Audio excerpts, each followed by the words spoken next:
Here on Democracy Now!, democracynow.org, The War and Peace Report. I'm Amy Goodman. After more than 30 hours of extended talks, a global agreement on climate change was reached over the weekend in Lima, Peru, at the United Nations Climate Conference. The talks were scheduled to end Friday, but lasted 2 days into overtime. Shortly before 2 a.m. Sunday, negotiators from nearly 200 countries agreed to a new deal that forms the basis for a global agreement on addressing climate change. The final deal will be decided next year in Paris. This is the president of the talks and Peru's environment minister, Manuel Pulgar Vidal. Allow me to tell you all that, as with all texts, this is not perfect, but respects the positions of the parties and aims to be a product of its own, which is one that is based on what has been proposed to the president of COP. And with this text, we all are winners, no exceptions. I have heard from all of the groups, and I have the absolute assurance that with the text we are to receive, we are all winners. The new climate agreement is called the Lima Accord. Supporters say it marks the first time all nations have agreed to cut back on carbon emissions. The final draft says all countries have, quote, common but differentiated responsibilities, unquote, to deal with global warming. The deal is not legally binding and gives each country until next March to announce the amount it will agree to cut. The countries most dissatisfied with the outcome in Lima were those who are poor and already struggling to rebuild from the impacts of climate change. For more, we host a roundtable. In Lima, Peru, Suzanne Goldenberg is with us, U.S. environment correspondent for The Guardian. In London, Asad Rehman, head of international climate for Friends of the Earth. And in New Delhi, Nitin Sethi, associate editor at the Business Standard. We welcome you all to Democracy Now! Asad Rehman in London, can you first respond to what was concluded in Lima? What is the Lima Accord? Well, thank you first, Amy, for allowing me to be here. What was agreed here was meant to be a roadmap towards the Paris next year, which was meant to be a comprehensive agreement to do two things. First of all, to actually increase the level of ambition, the level of emission reductions that were needed in the pre-2020, the most critical period. Because these climate talks, as we all know, took place in the context of super typhoons hitting again Philippines, droughts and floods around the world, climate scientists telling us we need to take much more urgent action, and 2014 being the hottest year on record. Now, the first component of that, in terms of taking action now, we saw very, very little. In fact, we saw nothing. We saw no revisiting of targets. We saw no increase in ambition. The second part of the framework is meant to be what is going to be agreed from 2020 onwards. And there again, you know, the president of the COP said everybody was a winner. Well, it was a face-saving compromise that maybe was a winner for the politicians and for political leaders, but it was a total and absolute failure for planet and for people. It didn't reduce emissions. There was no finance put on the table, no clear roadmap. It was weak language. It was lots of shalls, no shalls. It was basically full of loopholes. Nitin Sethi, you're speaking to us from India, from Delhi. Can you talk, you're with the Business Standard. You had reported that leaked, secret Lima draft decision was delayed, but now we've come to the end. It's called the Lima Accord. Your assessment from India? I think one of the things that's rather clear out of what's happened at Lima is that the developed countries have promised to renege on all their existing commitments and are working already, even before we hit the negotiations for the 2015 agreement, into passing on their obligations into a new era where the burden gets shifted on to the shoulders of larger developing economies. And I think that's the trend we saw through the fortnight, which is why we had this huge stalemate, which is why we saw this attempt to bring out a secret document, which eventually failed because a lot of developing countries, Africa Group, and LMDCs and others came together to defend what they think is most essential, survival.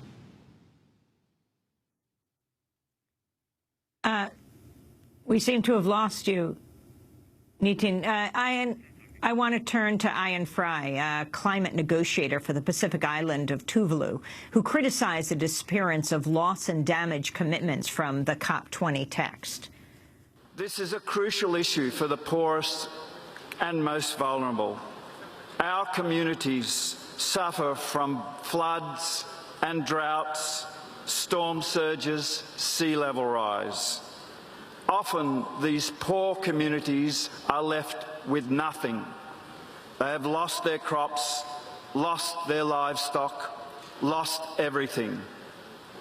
We need a permanent arrangement to help the poorest of the world rebuild from the impacts of climate change. It would be an absolute tragedy if we denied the needs of the poorest. I implore everybody in this room not to allow this COP to be the one we denied the poorest in the world. Thank you. Ian Fry is a climate negotiator for the Pacific island of Tuvalu. I want to bring in Suzanne Goldenberg, who is still in Lima, Peru, the U.S. environment correspondent for The Guardian. You were there as the talks wrapped up, the significance of the so-called Lima Accord. And what is this firewall? Well, the Lima Accord is important basically because it keeps moving things forward towards Paris. And because it begins to shape the deal that we're going to see at Paris. There's a few important things there. One, there is now an obligation or a commitment from the bigger developing economies such as India, China, Brazil, that they will have to cut their greenhouse gas emissions going forward, and they're going to have to begin putting their plans on the table by March, although there is wiggle room on those deadlines, and India in particular is taking it.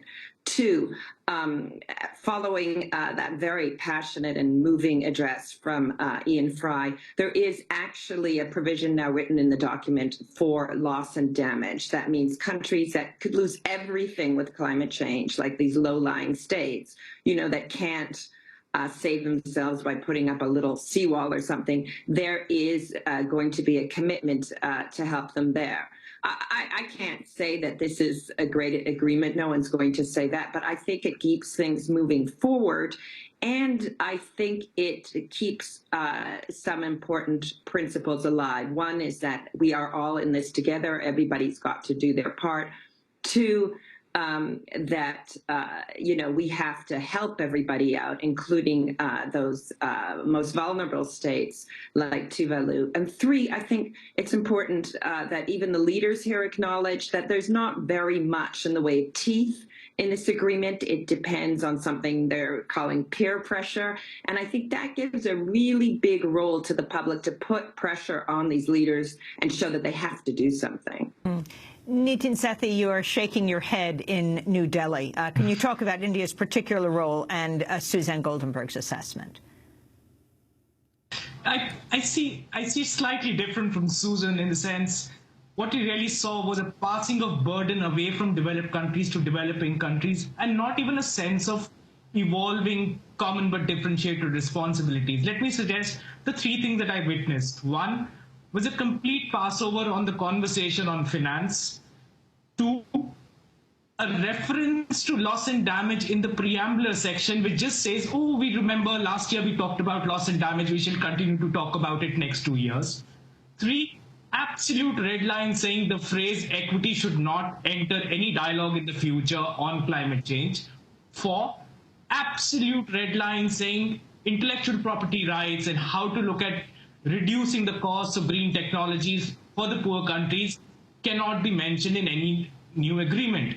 Now, what it suggests to you is that developed countries do not wish to really either part with finances or technologies, but they do want to part with their existing commitments and pass it on to the post-2020 era, where the developing countries also take it. As Asad was saying, there is no action that's going to happen between now and 2020. All of that was to be done by developed countries. This basically just said at Lima that we're not going to do any more than what we're doing so far, and the burden can shift on to the post-2020 era, where other developing countries have to share it. So to me, it indicates really negotiation in bad faith. As negotiations drew to a close Friday, civil society groups organized a die-in action at the COP20 on the military base El Pentagonito, where the summit was held. It was led by members of frontline communities in the Global South. Participants tapped their chests to create a heartbeat rhythm. Among those who spoke at the protest was Jerry Arances from the Philippines. My friends, governments, under the Conference of Parties, have failed us for 20 years. And here in Lima, they are failing again. The people of Asia, the people in my country, my brothers and sisters in the Philippines are dying as governments here discuss the fate of my people and the people of this world. Jerry Arances of the Philippines, and he was speaking at a die-in on the last, what was supposed to be the official last day of the COP. The chief negotiator of the Philippines, Yeb Sanyo, to the shock of many, did not attend the UN summit, was not invited by his government to be the chief climate negotiator, so well known for breaking down at the summit last year and demanding, if not here, where? If not now, when? Asad Rehman, if you can talk about what happens next and the significance of this die-in. Well, two things. First of all, on the Yeb Sanyo issue, I think what we're seeing here is rich countries bullying poor countries.